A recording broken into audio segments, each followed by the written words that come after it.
we say years like that, 2018, 2019, what era are we talking about? Is it merely the Common Era? Or is the Common Era merely a renaming of something that Nietzsche had proposed in a book written in 1888 or 1888, that time restart from today? The content or the seed of the presentation. The note is number 6. Why is it so easy to forget control of nature prior to science? As though mankind were completely wallowing in ignorance. Moreover, polytheism is better disposed towards the mastery of animals and plants, thus spirits and earth. Mastery may be in error with respect to agriculture, too one-sided. Kind of running commentary. Yeah, when I make these videos or any video for social media, I don't like to just talk purely raw. I want to have some prompt. Any video is more interesting when it's a conversation between two or more persons, but filming alone, I can simulate and maybe even improve upon the conversation, the transmission of the logos, by reading something that I've written from the past or something another author has written, using that as a point of departure or a prompt, because it's easier to respond to something than it is to generate. In vain, at the risk of excess of analogy, consider fresh grapes versus wine. And the word I want to say is distill. If a monologue is not an intercourse with the past, it's like a cocktail without a base spirit. It's not a cocktail at all. 1 ounce of whiskey or 1.5 ounces of gin. I won't pity the excess of past material and try to resurrect everything, but just select the comment on this as we go. Is what is science anyway? Is it what it claims to be, a totality of where and when? Or is it an activity? And then we can ask, is it an activity of mankind as one species among others, laterally, horizontally, or among others in some kind of hierarchy? The magic of mankind as opposed to the more potent magics of demons and angels. And as the actor using tools, the doer, the shepherd of the sheep, another species, but man too as a species. And is it obvious that science is no shepherd, nature no sheep? Man is driving no herds, no flocks with this is a hammer, it's not a stick, to but whatever instrument would guide sheep or cattle and so on. Yeah, it's not an activity of one being among others. It's the intellect of an accidental being in the totality who somehow knows the totality. So he can predict motion mathematically, but not only that, he can make machines that replicate the totality, whether a car, a computer. Absoluteness means that it's not of one species. Absolute means separate from. Separate from what? Separate from an overwhelming all taxonomy, all former ancient priority of whatness, exemplified where? Geometry, a circle, the circle. Circle is a concept. many circles, instances of or copies of the circle in itself, squares, triangles, and the like, or different species of ape, animals that dwell in forests, rivers, fish, birds in the sky. And to speak against absolute science is not to speak against its truth, challenge whether it corresponds to reality. That is what it does. Science, actually, as an activity, is this insistence upon correspondence to a reality that it has, in a sense, made, but not like a table maker makes a table. What other activity is science? I think the coining of special things based on primary qualities, not just quantities in the modern sense, countables, 1, 2, 3, 4, like 4 pens. So which is more fundamental and better, the number 4 or 4 pens? So as an activity, science is the coining of special but general, very general things from qualities. Real. What's real? Real as opposed to false, deceptive, lying. Real. So, starting with a quality of goodness, real, reality is made, but reality is not a thing. If the article a is allowed, reality is by definition absolute reality. So to say absolute reality, to try to prefix it with some kind of special either article, demonstrative, this, that, article a and the, sometimes some, or just an adjective, good, great, absolute. I think Newton's term is best. And anyway, absolute reality. Science invents these absolute things. Are these absolute things exactly the monads of which Leibniz spoke? Did the concept or species God become a monad with the progression of monotheism? Overturns concepts that had previously been like species, like dog, many varieties of dog, and this dog, that dog, whatever you call your dog, Spot, Jake, Benji, here, Danny boy, here. But science overturns and collapses concepts that allowed plurality, just like the gods, into what terms shall we use? Singletons, monads. It's a complicated thing. And maybe courses in language, modern languages or ancient, I'm not sure, talk about this fundamental change of types of concepts.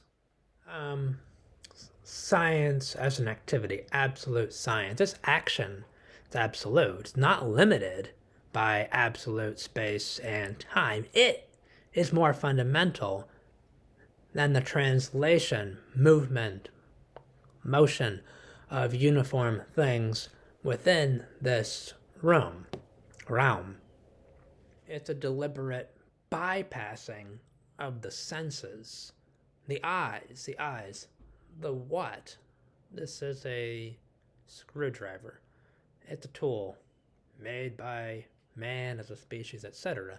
It's a deliberate bypassing of evidence of the senses in favor of special or general things or non-things coined from universal or very widespread properties. Again, reality, the energy. Through the eyes, if it's a spatial matter, with the eyes, I can see fire, I can see light, but which is better, fire or energy? What's better? Yes, I know that in this republic of absolute science, it's better not to speak of good and bad, let alone better and worse. I get that. Science requires a moral foundation that obscures to itself what it is, but it's a kind of free function with definite preferences. That fire is spoken of energy. Energy is not said about fire, light, heat, and so on. Reference for the universal, but why? To predict motion, it's physics. What's the goal of chemistry? Is the goal of chemistry merely to transmute base metals into gold? Or has it overcome that prejudice that some metals are better than others? It's better not to think that way. And can we envision a republic composed of pure employees, not tailors, shoemakers, table makers, soldiers, princes, or one prince, priests, maybe one, maybe few, mankind, or Athenians, Romans, Englishmen, as they had been hitherto known? This entire hierarchy and order, horizontal, vertical, different professions, classes, castes, has to be completely torn down, mankind reduced to raw material and only individualized to the extent that's needed. I don't know, it's a question. Is everyone just pure energy? Are the different forms, light, heat, potential, kinetic, biochemical, are the forms merely allowed and accidental?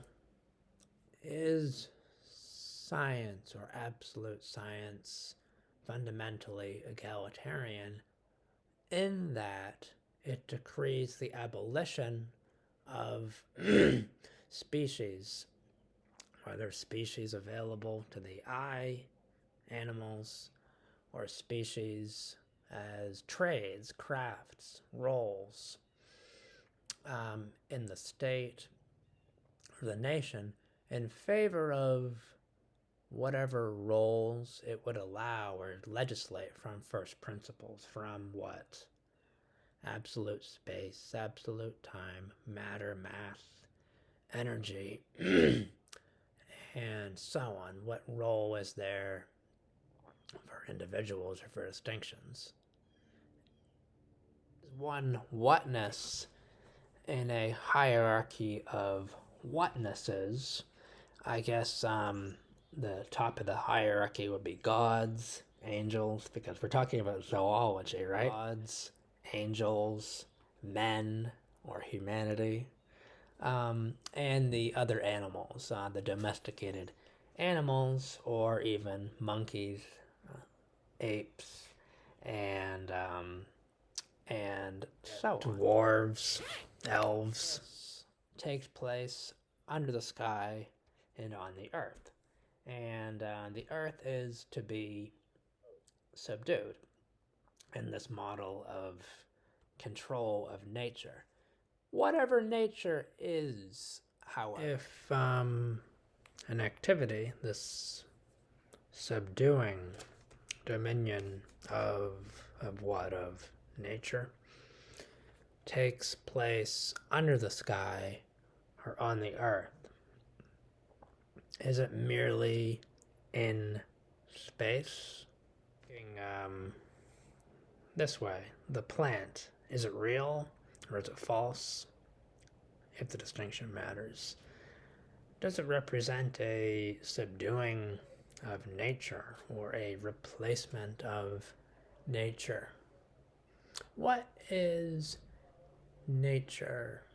Interpreters commonly say nature is chaos. Civilization is order. One is chaotic, the other orderly, and those special adjectives dominate the analysis or interpretation of text, art, and the like. Perhaps what was chaotic to the ancients, dissolution, destruction of all what's, the city, the individual, the column, the temple, this kind of force? Anyway, this kind of force against all what's, is that something that absolute science dislikes, is uncomfortable with? Or has it, rather than subdued nature, replaced it not only in the sense of a mathematical model, X, Y, Z, an absolute space, the action of which is containing. So I think that science wishes for the intellectual dissolution of everything, obliteration of distinctions between brands, types, in favor of the new types, though.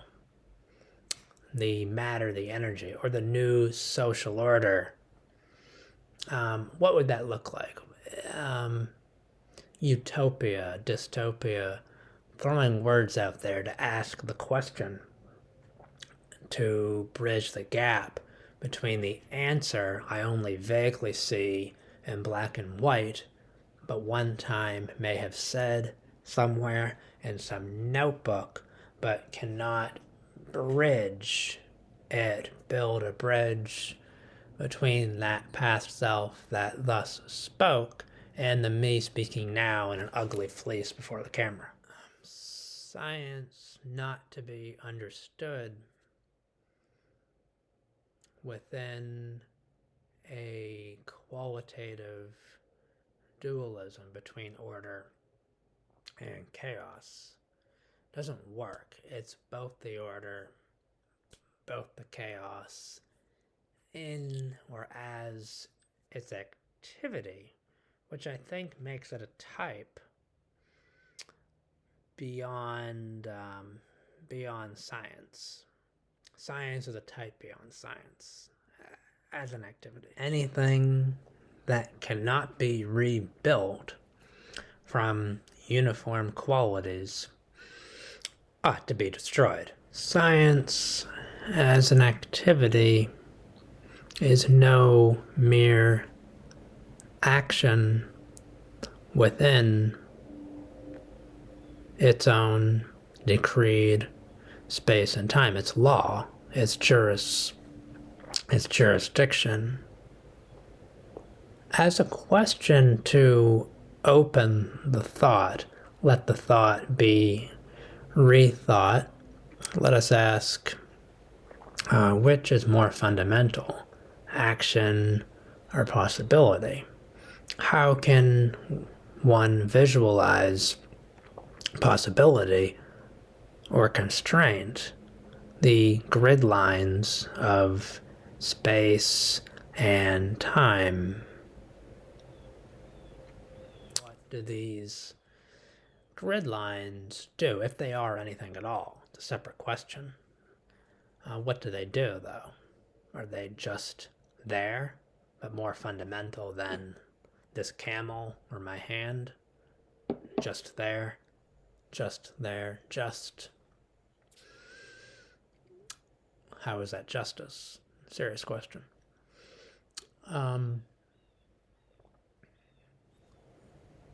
This activity, what do these grid lines do in some more fundamental sense? They contain, of course, if we go back to the question of what is a reality, what does a reality do? A reality limits or contains, besides, I think, suppressing questions as to its goals. Why was it made? It was not made. Which is more fundamental, action or possibility?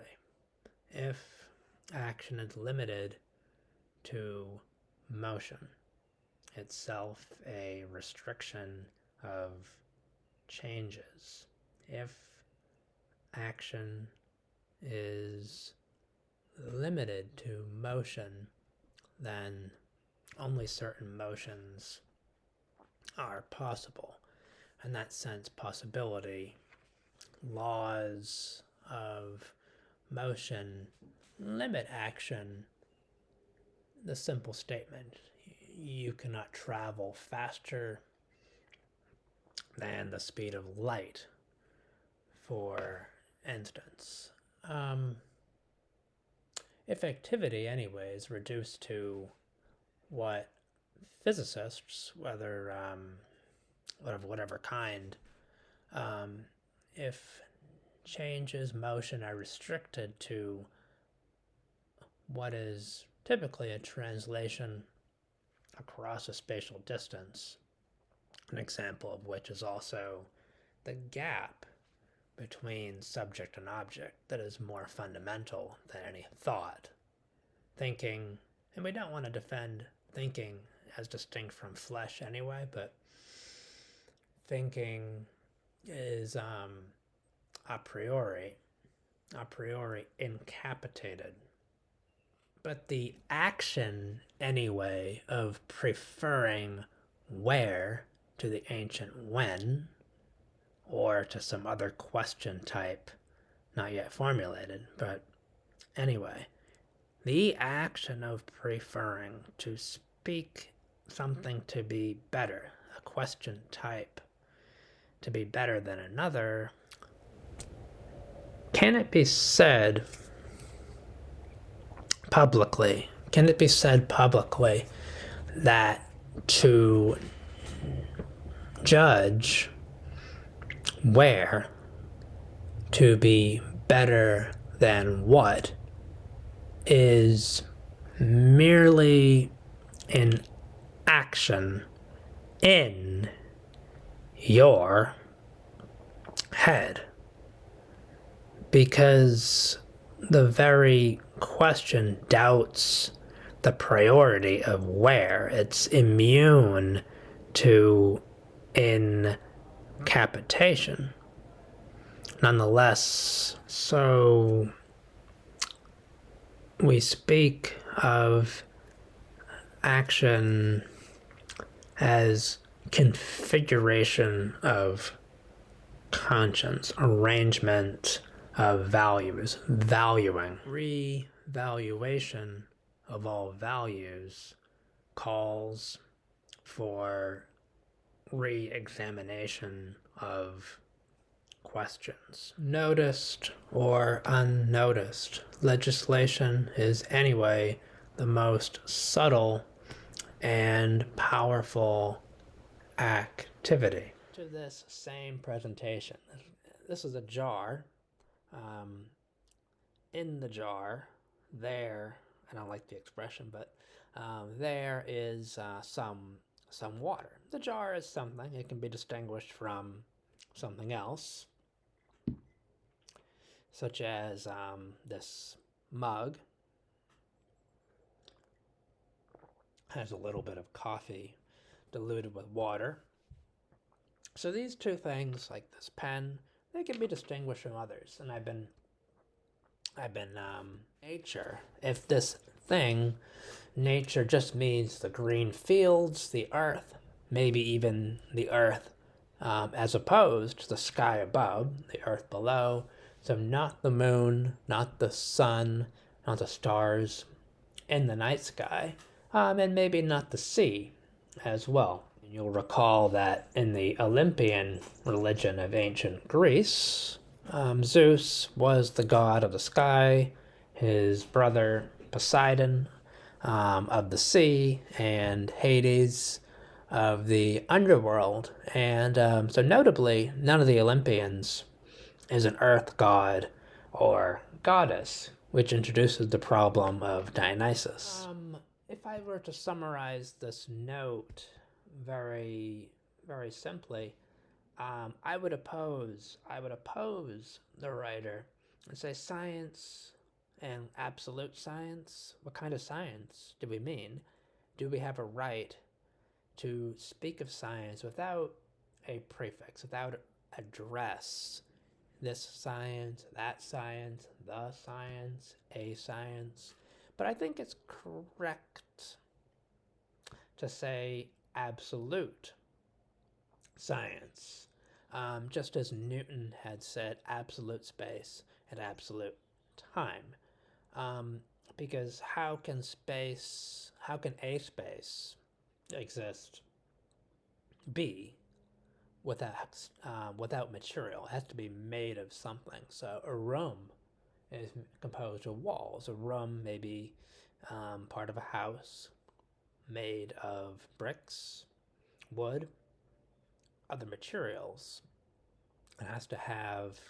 Science cannot be an activity against space or something in space, because space and time are its forms. It can't be an activity against nature, but it can be a legislation, that's an activity against against former and forthcoming, but different. It doesn't matter when they occur, but different fundamental questions, if even questions are fundamental. But yeah, it's legislation of the priority of where against what. Side note, empty space is really that through which light already moveth. Nation of empty space legal, or is it a misconsideration of the activity of light?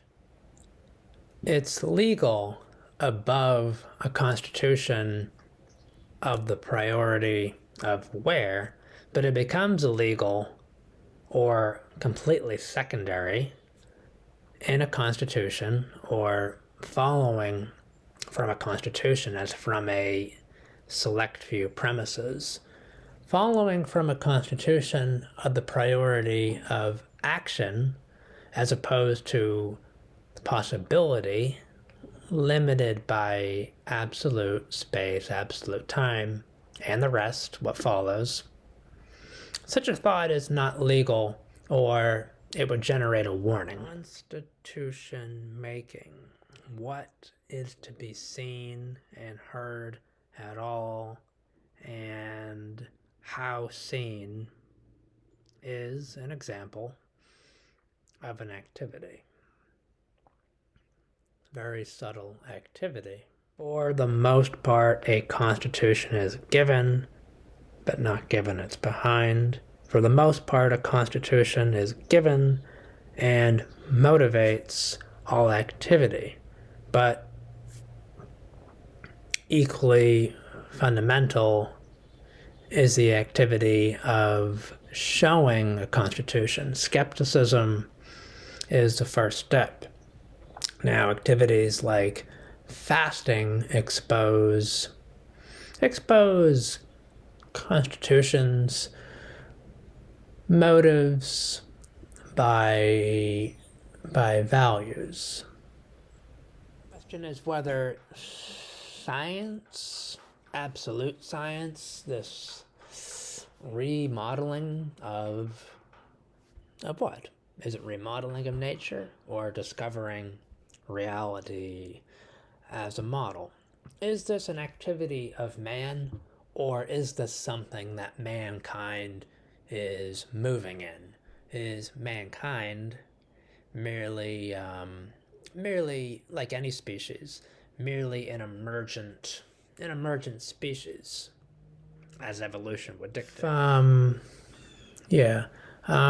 If science is something fundamental, then the species that we speak of, mankind, is completely enveloped in this activity. It doesn't matter what is remodeled by science, because what, as a question, is no longer constitutional at all. It's secondary. But the same thing is who knows scientifically. Typically doesn't matter. The only way to challenge science is to examine the interrogative foundation on which it rests. You can't say it doesn't correspond to reality, because by that reasoning itself, you would only challenge a science, but your activity is in the name of science, even if you think names are secondary. No science, you have to expose its conscience. The first step in opposition to science is showing what it is, what causes it to be what it is, though, that is mostly suppressed. On a side note, the activity of opposition to science, which begins by its exposure, showing its conscience. Science, conscience. This activity is also identical to extricating oneself from the domination of modern languages, that one could more natively learn the classical languages, for instance, because the word order, where each word or part of speech occurs in a modern sentence, for the most part determines its meaning. It's easy to learn one modern language already having either mastered another or been born into another. Not that it's simply a matter of the environment, which is one of these things that's vague, like reality, hard to compare to others, and so on. For example, immersion is not a method of learning a language. It's ignorance of the actual methods and inability to simulate in microscopic games in a series or sequence of days in spaced repetition. How you might learn a language, become proficient but not fluent, because fluent is merely a modern value predicated on the suppression of long syllables, which are a feature or phenomenon that show distinction between parts of a sentence, words, phrases. If word order becomes dominant, you need less and less features to actually convey information or one specific meaning to be communicated, very specific. I have one specific mystery in mind. On a side note, the activity of opposition to science, which begins by its exposure, showing its conscience. Science, conscience. This activity is also identical to extricating oneself from the domination of modern languages, that one could more natively learn the classical languages, for instance, because the word order, where each word or part of speech occurs in a modern sentence, for the most part determines its meaning. It's easy to learn one modern language already having either mastered another or been born into another. Not that it's simply a matter of the environment, which is one of these things that's vague, like reality, hard to compare to others, and so on. For example, immersion is not a method of learning a language. It's ignorance of the actual methods and inability to simulate in microscopic games in a series or sequence of days and spaced repetition. How you might learn a language, become proficient but not fluent, because fluent is merely a modern value predicated on the suppression of long syllables, which are a feature or phenomenon that show distinction between parts of a sentence, words, phrases. If word order becomes dominant, you need less and less features to actually convey information or one specific meaning to be communicated, very specific. I have one specific mystery in mind. Science is the opposition to fluency in Latin. Yeah, so I don't think this presentation is excessively new.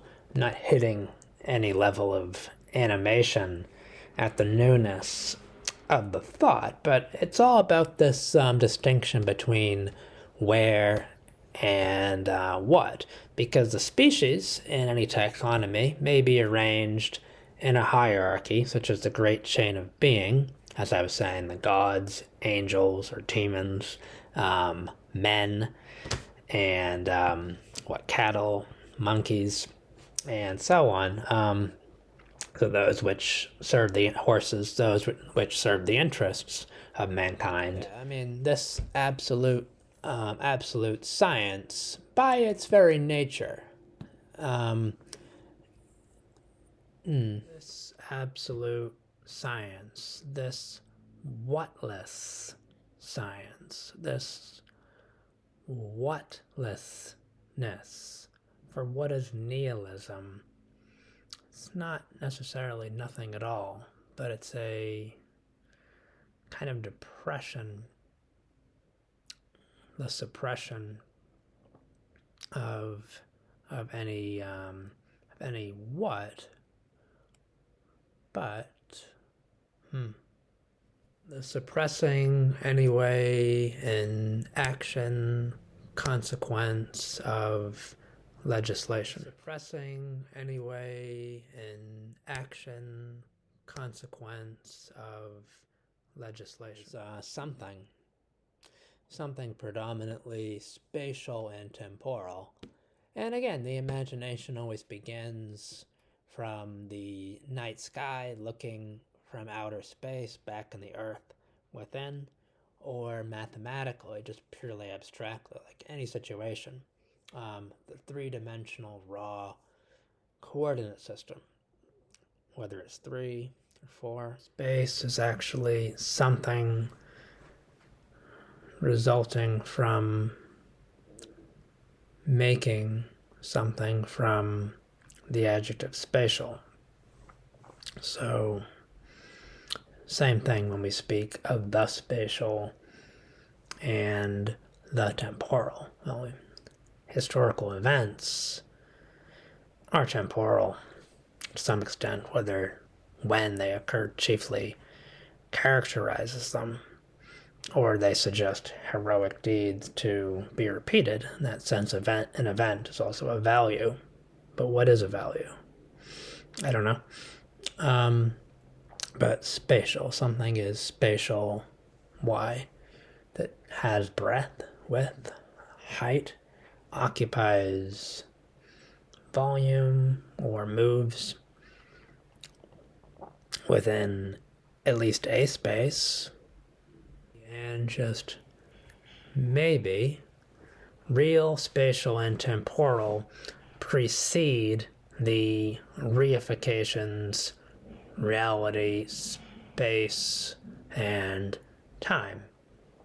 But the term reify is not real because the res that it refers to has to be qualified. We have to ask about it, how to clarify its type as opposed to others, as always. So, yeah, I don't know. I don't really see science control of nature, or is science what nature is? And so much so that we don't need to speak of nature, especially nature as something feminine, Mother Nature, but as something purely question. If we speak of something vague like nature, are we permitted to describe it with adjectives? Or ought adjectives be restricted to the description of definite things? This hammer, light, it's not heavy. For example, is nature green? If we allow nature to be green, do we remove it from an equivalent of reality? Anyway, adjectives are not allowed when we speak of absolute things, such as reality. What's the problem? Well, by its very nature, reality is real. But what I was thinking is, anyway,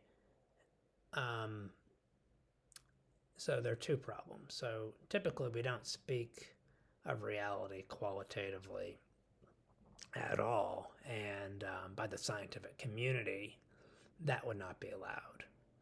The first step would be to say it's real, and if it is real, it has to be opposed to some falsity. But then the question is, does this opposition encode and disguise from itself a moral discussion?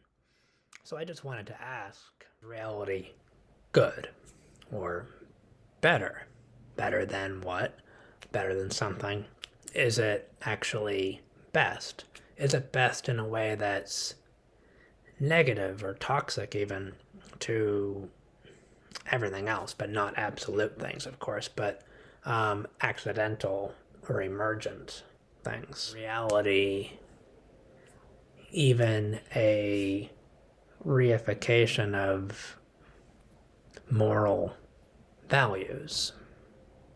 Result of a constitution that wants to make lying impossible. Of a constitution that wants to make lying impossible and maximize agreement. Maximization of agreement requires the annihilation of color. One thing is knowledge, and is nature something else? Is nature known by this science, or is it subdued? The discussion is distasteful to me, whether science knows or subdues nature, for two reasons. What it knows doesn't matter, because what doesn't matter, and whether it subdues nature asks whether it really corresponds to nature. Science is orderly, nature's chaotic, it's making what's disorderly, orderly, and so on.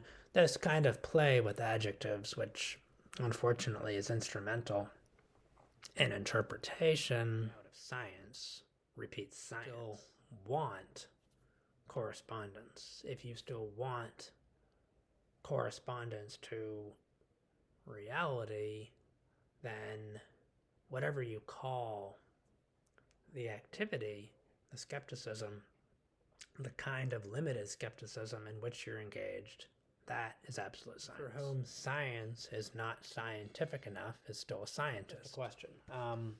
The note, anyway, says, why is it so easy to forget control of nature prior to science? What's the point? I think the point is to liken science unto pre-scientific technology, that it's just a mode of the same. It's a mode of cultivation of it's a special mode of cultivation of nature that isn't just an activity, however, of one species who has tools, tractors or plows, and so on, and not a tractor, because every machine made by science is also a little replica of the universe inside the universe. I want to speak of stages of technology, let's say. Cultivation in nature, agriculture, domestication as a blanket, first stage, and science, the second stage. Prediction of motion by reduction of objects, chiseling off their exteriors and reducing them to an abstract interior, so they're all like grams of lead and so on, not feathers that are floating through air. If that is a stage of, let's just call it technology, because whether it's domination or not, it doesn't matter. I think the specificity of the goal is what matters. Storing crops for the winter to survive in a cold region. Maybe not just survive, but thrive. Prediction of motion to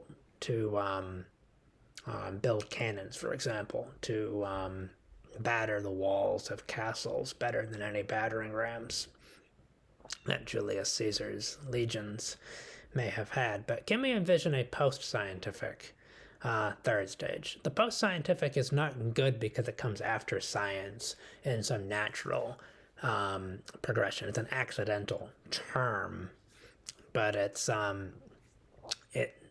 doubts the priority of knowledge. Knowledge doesn't motivate it to do what it does because it's motivated for, in general, power, and specifically something else.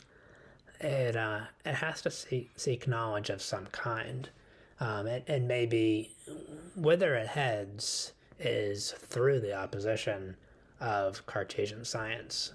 But anyway, as we had said, mind building, how to cause insight rather than to passively await for it.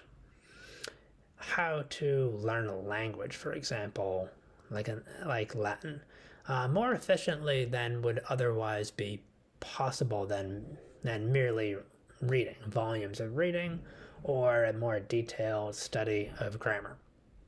And I think this requires knowledge of, yes, the fundamental building blocks of language, but not too homogeneous. Obviously, language is what? How many words does Latin have, if it has them? A million, for example? That would be difficult. That would be highly polytheistic. But trying to reduce a language to basic rules, grammar as rules, as though a grammar were nature and the grammarian knew the laws of motion. Adler's practical grammar speaks of rules of diction, linking clauses to one another in this same way. But the rules of grammar are inferred with a critical mass. Yes, it's a uranium metaphor, with a critical mass of experience. So, and obviously we need a critical mass of experience. But how to become fluent or proficient with a minimal critical mass? And I'm talking about the building blocks. We'll get back to this at another time, but I want to talk about a kind of technology of method, brain cultivation, preparation of the brain to learn. As a student and a teacher of myself, I don't want to drag myself to my destination and not criticize how I'm getting there. Sounds like Descartes, right? But yeah, I guess if why walk from Boston to New York if I could build a vehicle, and in that vehicle or as that vehicle, this is the difference. This is fleshly, literally fleshly transformation, whether through brain gymnastics or fasting. Not really drugs, though. On the other hand, drawn by human power, like a bow, a bow and arrow. I don't even know the terminology, but the bow. Yeah, you put the arrow in the bow, you pull the string, or a slingshot, the arm, throwing a rock. Any tool that's an extension of the physical power of man is not a scientific instrument. And the same thing could be said of any musical instrument, maybe even the piano, but especially a woodwind instrument and so on. These are extensions of the human voice. For example, the trumpet tool, we may still ask what thing. A hammer, for example, or a screwdriver. Fundamentally, unlike an automobile with an engine, or this computer with a kind of core processor, and machine is a synthetic what that admits the priority of where and when, besides however you would ask after the general material cause of the thing, more fundamental than the wood or the trees, for example. Synthetic what, I do not mean that it's not found in nature. I mean that it's allowed whatness. Simple as that. Simple as this. It follows from a constitution. Call it constitution, conscience, prejudice, prejudgments. That among the types of questions, knowledge has to rest on asking. The action of asking has to be the first step in knowing. So all knowledge, by translation, all science, any science, has to rest on questions asked, which can be classified by their types in the English language: where and what. And there is probably a better way to say this that's more memorable, less abstract. I'm not going to say it's more correct. I'm going to say that it's going to have, but more, it's going to have more of a physiological effect on you. But this is scientifically speaking, I think. But is it science or is it metaphor now? Because we're so familiar with talk about protein synthesis, metabolic effect, hormonal change.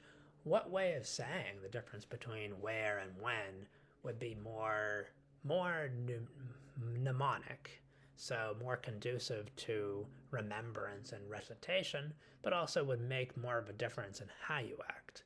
And which begs the question, in order to make a difference in behavior, is it better to show motivation or hide it? Motivate invisibly from the shadows. This is a consequence of a question. It is a hammer, but more generally, as its genus, a what?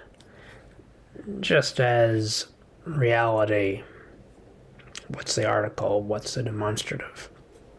But reality is a consequence of a kind of question involving where, but also the prejudgment that knowledge, whether it's direct sensation, intuition, or computable, that knowledge that consequences from having asked where is better for whatever reason than knowledge that consequences from having asked what. It's really the asking. Noun whereof speaking speaks is an effect of a question. I don't know whether the question is individual or general. General means by its type, where or what principally, but whence and whether, why especially. When we speak of cause and effect, are we not also asking why as we attempt, for whatever reason, to lay down this foundational knowledge? But why do we do it? I don't know. Whom do we oppose? What party do we oppose? What state? Public thing? What do we want to create or co-create? And knowledges are ranked. Is it anecdote or is it proof? Is it causation or correlation? And if the ranking happens in space, and the answer, what among the knowledges is of most worth, is already answered by prejudice. Are knowledges ranked in the passive voice, or is the ranking an activity?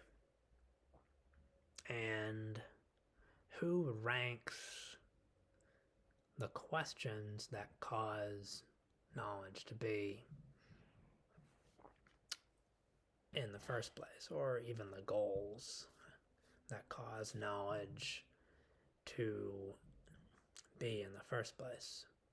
Naive to say the ranking is an activity done by man, because the priority of the species as a what has been questioned by the monopoly on power owned by the where.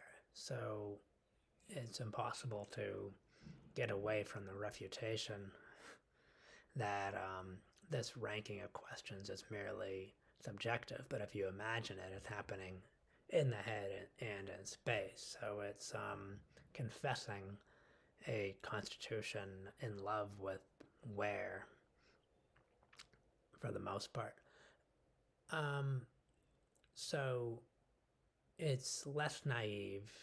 I said it was naive to speak of it as an activity of man. So it's less naive to speak of the ranking as a free activity in opposition to a constrained activity in space and by an actor stripped down to uniform essentials like the metal or the steel. So you can imagine it. It's just pure stone moving along ice in space. Naive and most subtle to let the action be something free, a what deed, what act, And in order to compensate for the absence of an actor for this great deed, the constitution of prejudice, which in to appease imagination and fill in a doer for this deed of ranking or lawmaking. Lawmaking. So who is the lawmaker? In the book of Exodus, it's Moses with the intervention of God. And the reason for that is to say that lawmaking itself, or the constitution of even prejudice, is a very special activity. It's not ordinarily done by legislators because of the effect of the law, because of its guidance to human life or civilized life. It's not so much an assertion that this prophet or this God has written it. It's a testimony about the activity itself in distinguishing this activity of we were talking about the ranking of knowledge and who does this ranking, that the entire ancient world was a consequence of asking what, the entire modern world was a consequence of asking where, who does it. And I said, on the one hand, we want to consider absolute action, but to bridge the gap, I would say that it's done by God, a God, by man or a man, but it's also an activity in itself. And if an activity is great, then we say that it's done by a God or a prophet. Finally, even seeing this is the result of having asked a question. Science merely a tool, just like ancient implements. If it starts out from a totally mathematical, and what do we mean? Totally where, totally when. This isn't just math of arithmetic, math of numbers, it's not geometry. It's this idea of a totality of space, Raum, of, comparable places, longitude, latitude, or X and Y.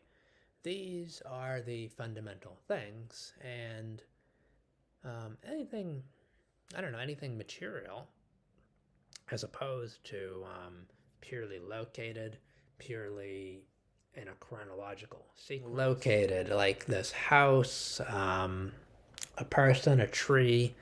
These are accidental gatherings of more fundamental materials, as though a tree were a coincidence of woodenness. Any tree is a more any tree is an accidental appearing together of a more fundamental woodenness. And say that because the term material is something to which we've become too indifferent, so I say woodenness or wood. But the same applies with nutrition facts. On the label of any food that's not a vegetable or a fruit.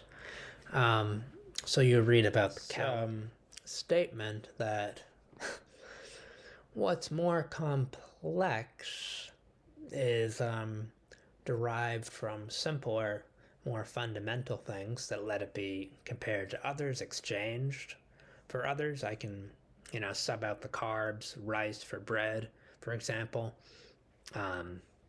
And we might talk about the long tail of nutrients or different micronutrients, minerals, and water, depending on which spring it's taken from, for instance, or the special minerals in the vegetable or the fruit, depending on the soil, the air, the exposure to sunlight. But the idea is that we'd like to cultivate that species anywhere, regardless of the soil, the air, just control the conditions around it. Wish that this absolute science or absolute knowledge, why wish that this absolute knowledge is just a special case of a tool? It's a special case of a tool. So the goal is the cultivation of nature all along. But absolute science says no. I am nature. And I am not even I, because the who and the what are completely secondary to the totality of the where that they're caught in. And may we cast a side glance at slavery and liberation. Centuries of slavery have to produce an effect on the genome of an enslaved people. And naturally, one would want to be free. And on a side note, this is probably a mere paraphrase of things Nietzsche has said more elegantly, but we're in action. So yeah, to throw off the Lord may be restricted to wanting to throw off a foreign master. One people is ruled by a foreign people. But again, the activity of obeying constantly a lord or a master has to have conditioned the ruled people to feel satisfaction in a job well done, to obey. Or this has nothing to do with slavery and liberation. It's the anatomy of loyalty. You can think in terms of lord and vassal in the Middle Ages. So, yeah, what I'm asking is, does the scientist, absolute scientist, doesn't matter really, because the ist and the end of scientist is one who prioritizes knowledge and misconstrues knowledge as a motivation for activity, what he does and what he wants, rather than a means. And we don't need a tool anymore. We just mean a general middle event. Does he not say that he wants to obey? In other words, doesn't want to obey a lord, but residually, he's so constituted in flesh, some kind of inheritance,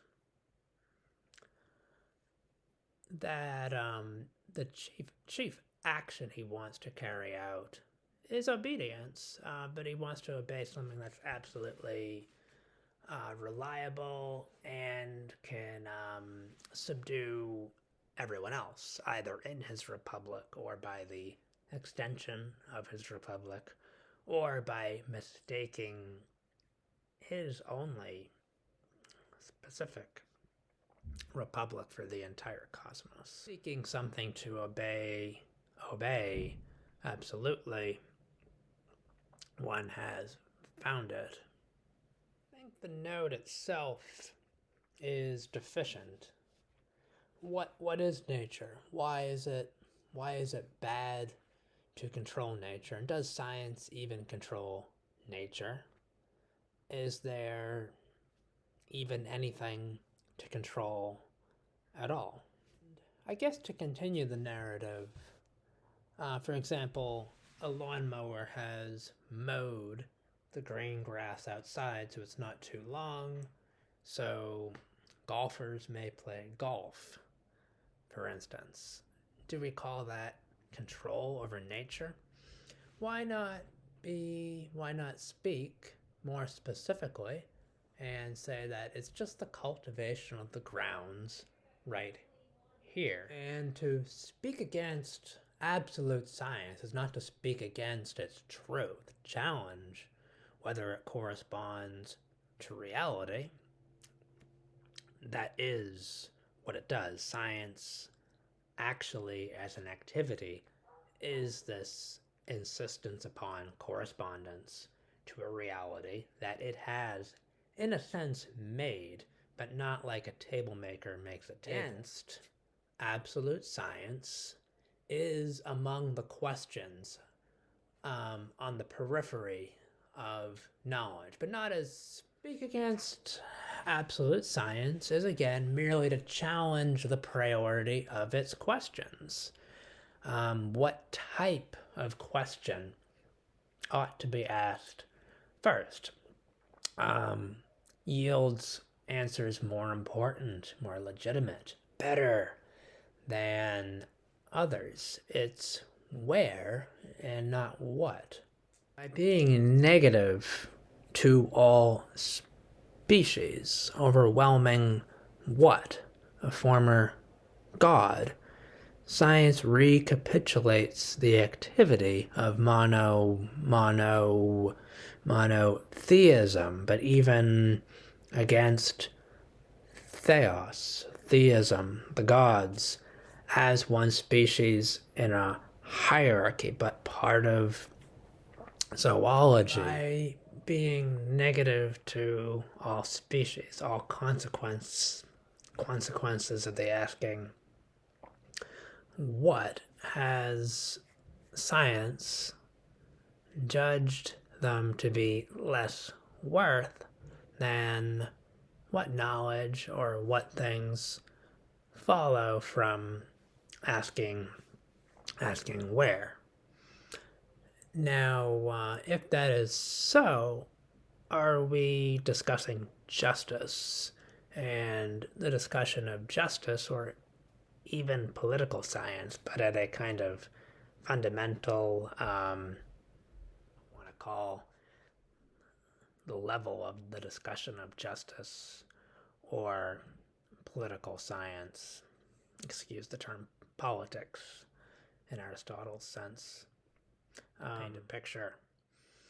We're discussing justice, however, at a neurological, psycholinguistic, psychoanalytic sense, as though even somebody had predicated or said that words determine dreams, and words determine perception, whether imaginative or intellectual too.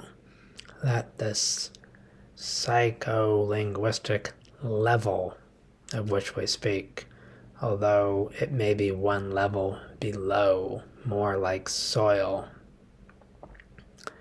territory, than another level that rests above it. It's not in space because we're deciding what part of value or of the good belongs to where. We're dividing the world or the value or the good. We're dividing something among the questions. We're deciding the weight in advance of knowledge or any knowledges, deciding the proportions, call them the shares, the lots, in different proportions, different sizes, to be awarded to each question or question type. These are the causes of all knowledge, unless you ask why, but it's a different question though. But we're typically talking about where and what, and mostly losing sight of why, although we freely invoke cause and effect, but not in space. The picture Let's remind ourselves of the terms the short lot or the long lot, the lion's share. What is justice if not merely allocation of the parts of something? Distribution of wealth, but we're talking about a very special kind of wealth, aren't we? It's pretty obvious. Space, but without any article, demonstrative, any adjective. Which one? You can't ask that. It's absolute space, absolute time, and crude elements, matter, mass, energy. Anyway, that purely quantitative things are not things in a complete sense. What's complete is worse than what's potential. Trying to say what science is when, by its very nature, it resists the question, what? What is the world? This question might be easier to remember, and it shows the war between what and where. An exercise. Why would an answer to the question, what is the world, that proceeds thus? No, the world is not that. It's more like this. Why would that mode of opposition to scientific worldness itself fail and ultimately share a premise with science? May not ask that, whether it is what thing, what act, what deed, how many, sometimes how much, where, when, speed. Science thus emerges as an absolute refutation of everything that has come before, a crippling of language, of thought. Why is it a recipe for failure to say that science emerges? Why? Consider the term emergent property and the science of evolution. Not enough to oppose science. One also has to oppose scientific opposition to science. Then you see the activity, almost as powerful as the creation of the world. Then you see the activity, almost as powerful as the creation of the world.